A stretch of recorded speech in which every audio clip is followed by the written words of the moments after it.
What's going on, guys? Tails86 here with Wii-kly Review, and today is the review for a RPG game that sadly was never able to reach America, and I'm hoping that one day maybe it does have a remake on the 3DS, or at least sometime in the near future, maybe as a download, maybe for the Wii, if it ever comes out, if Square Enix goes and gets the permission and everything to do it. But today we're going to be reviewing a Super Famicom classic that was made only in Japan and Europe for the Super Famicom, which is Tenchi Sozo, also known as in America and Europe as Terranigma.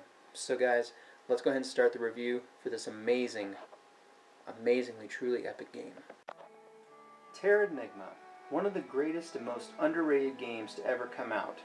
Developed by Quintet Company Ltd., published by Enix, also known as Square Enix for today's knowledge. The game was released in 1995 in Japan for the Super Famicom, later released in Europe on the PAL Super Nintendo in 1996. Now, just for me to say this game is great is not enough to say how great it truly is.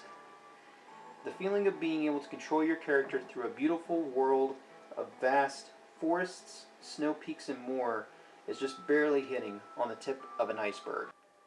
In Terranigma, the Earth is shown as an empty sphere, as you guys can see right here. Since the beginning of the Earth, the light side, the surface world, stood for growth, whereas the dark side, the underworld, represented decline.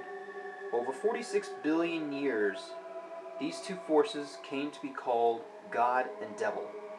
The two would fight, but none would prevail, as the underworld was sealed away and the surface world was drained of most of its beauty and life. As you guys can see, there is nothing. Absolute nothing.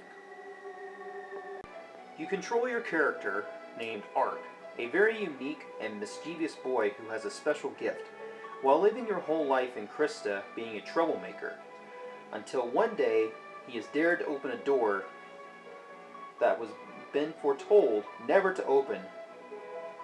After breaking this door, you are greeted, after opening a box with a demon in it, by the random but awesome Yumi. Together, you and Yumi will embark on a journey facing great dangers, as well as fighting huge demons, monsters along the way, to unfreeze your friends in the underworld that have been laid under a curse, and to revive the surface world one piece at a time. Everything from the oceans, to the sky, to the mountains, plants, and animals. Just like in all RPGs, your character can be equipped with a variety of weapons, staffs, and armors, and as well as special items called magic rocks to help you along your quest for rejuvenation. Many different items such as these. All these are different items that you can use during the game, each of them having more power, some having less power. From staffs to different types of armor, to your items menu,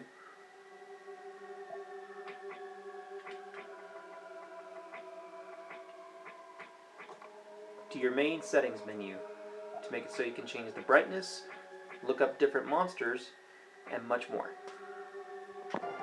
Controls for this game are very simple, using the D-pad to move up, down, left, or right, as well as double tapping to enable your character to run.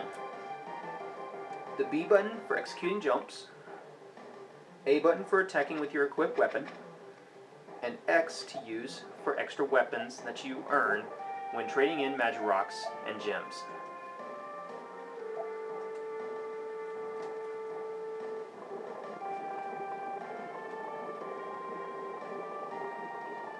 Pretty powerful,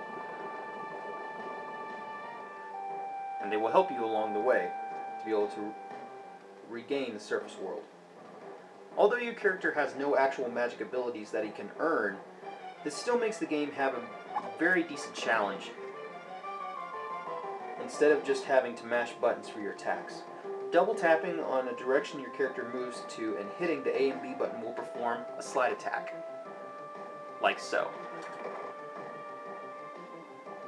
Pressing B and A at the same time will trigger what is called a spinning vortex attack. Also, lunging with the B button will use a spear attack. In certain areas you will notice different amounts of changes with the climates. As you guys can see, it isn't snowing yet, but it was snowing.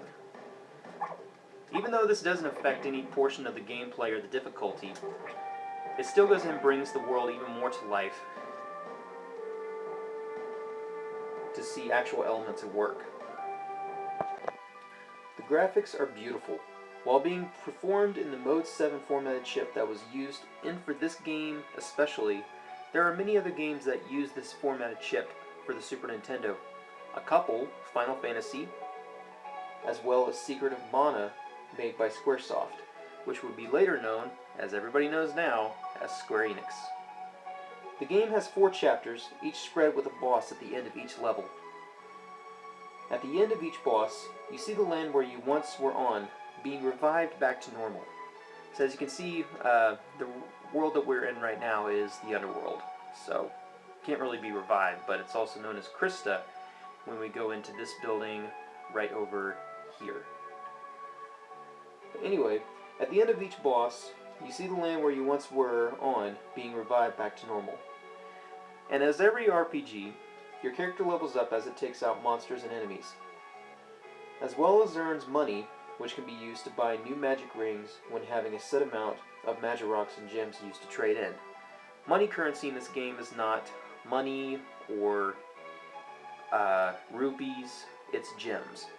So instead of regular currency, this is gems. But all in all, this game is a true masterpiece all on its own. Everything from the story to the graphics to the beautifully written music and orchestrated music. This game is without a doubt, in Wii-kly Reviews' eyes, the most underrated, but also the best RPG that never got a North American release, as I said before.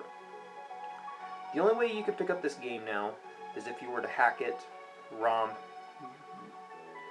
by ROM, or to pick up a Super Famicom copy, and as well as modify your Super Nintendo, whichever version you have, the mini or the regular, or go out and buy the PAL Super Nintendo version.